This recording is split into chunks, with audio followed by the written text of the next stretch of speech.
वो पड़ोसन भी किसी आतंकवादी से कम नहीं होती जो नई साड़ी खरीद कर सीधे आपकी बीवी को दिखाने आती है।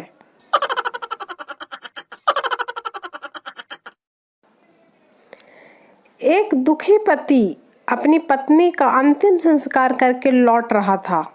अचानक बिजली चमकी, बादल गरजने लगे और जोर जोर से बारिश होने लगी। दुखी पति बोला, लगता है ऊपर पहुंच गई।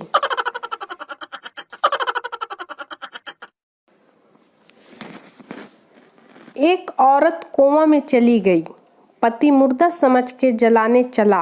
रास्ते में अर्थी खंभे से टकरा गई और औरत को होश आ गया और उसे वापस घर ले आए।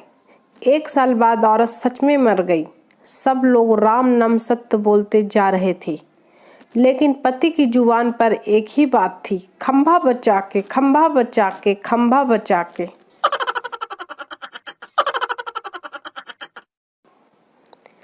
एक आदमी की पत्नी मैके गई थी।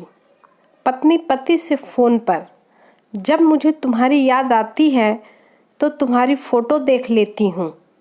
पति, अच्छा, और मेरी आवाज़ सुनने के लिए क्या करती हो? पत्नी, कुछ नहीं, बस कुत्ते को लात मार देती हूँ।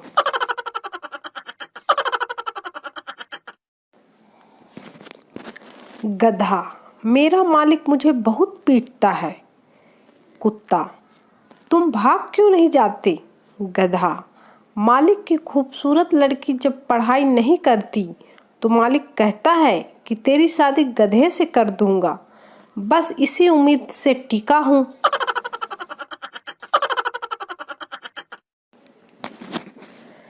बेटा, पापा आप रोज रोज ऐसे शराब मत पिया करो।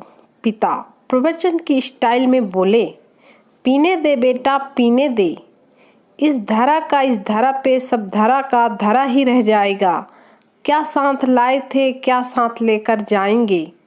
बेटा, अरे मेरे बाप, इसी तरह पीते रहे तो छोड़कर भी क्या जाओगे।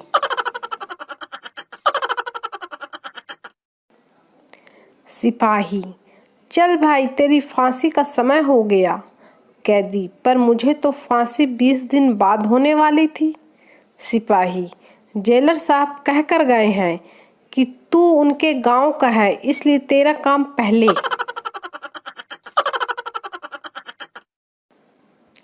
सरकार का धन्यवाद है कि उन्होंने बस प्लास्टिक की पन्नी पर ही वेन लगाया है। अगर कांच की बोतल पर वेन लगा दिया होता तो दारू लेने के लिए भी घर से लोटा लेके निकलना पड़ता। एक लड़का 15 मिनट में ही पेपर छोड़कर जाने लगा। टीचर, क्या हुआ, पेपर नहीं आता क्या? लड़का, वो बात नहीं है, मैं जिसके भरोसे आया था वो खुद मुझसे पूछ रहा है।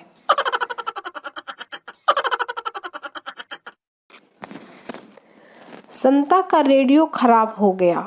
उसने रेडियो खोलकर देखा तो उसमें एक चूहा मरा पड़ा था। संता तुरंत बोला, ओ तेरी, चलेगा कैसे, साला सिंगर ही मर गया।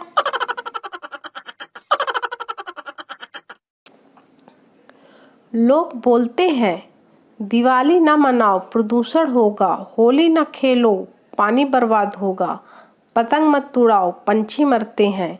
मतलब चाहते क्या हो? अब सब त्योहार शराब पीकर मनाएं।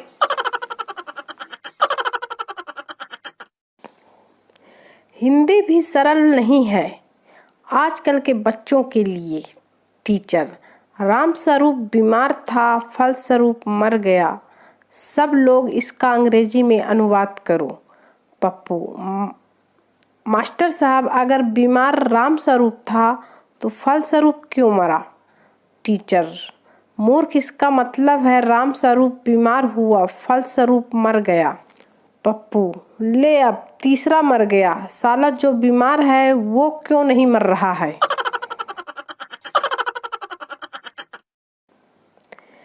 एक नारी का भावुक संदेश।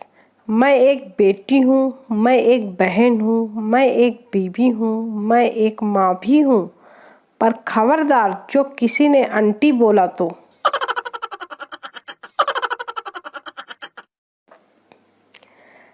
अर्ज किया है, जमाने के डर से तेरी तस्वीर टॉयलेट में छुपा रखी है। वाह वाह, जमाने के डर से तेरी तस्वीर टॉयलेट में छुपा रखी है। दीदार हो तेरा बार बार, इसलिए हमने जुलाब की गोली खा रखी है।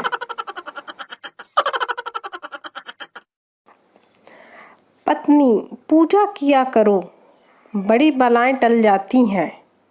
पति, तेरे बाप ने बहुत की होगी, उसकी टल गई, मेरे पल्ले पड़ गई।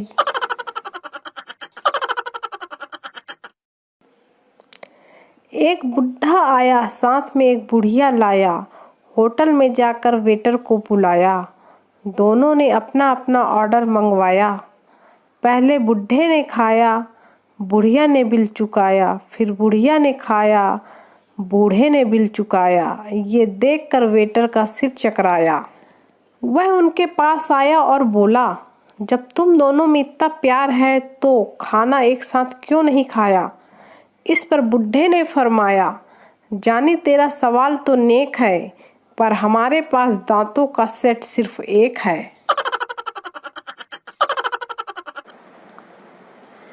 पति गोवा गया और 15 दिन तक नहीं लौटा। पत्नी ने मोबाइल पर मैसेज किया, जो तुम चीज़ वहाँ पैसे से खरीद सकते हो वो यहाँ मैं दान भी कर सकती हूँ। पति रात को ही घर लौट आया।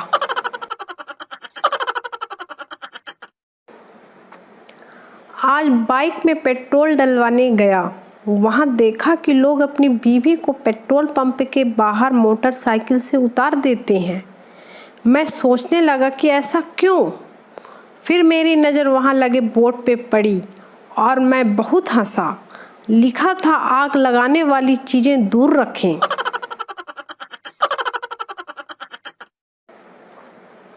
बेटा, पापा ये साढ़ू भाई का कौन सा रिश्ता होता है?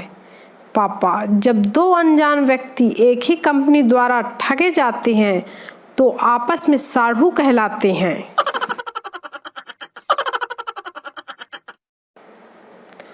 झाड़ू आम आदमी के पास है, हाथ कांग्रेस के पास है और सफाई मोदी जी कर रहे हैं।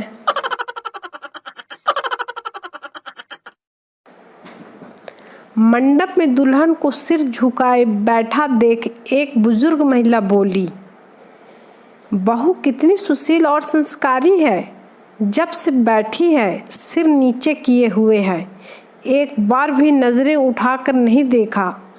पीछे से आवाज आई, माँ जी दुल्हन व्हाट्सएप पर ऑनलाइन है।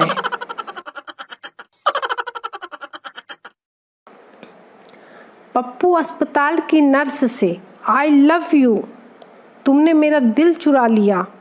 नर्स शर्मा कर बोली, चल झूठे, दिल को तो हाथ भी नहीं लगाया, हमने तो सिर्फ किडनी चुराई है।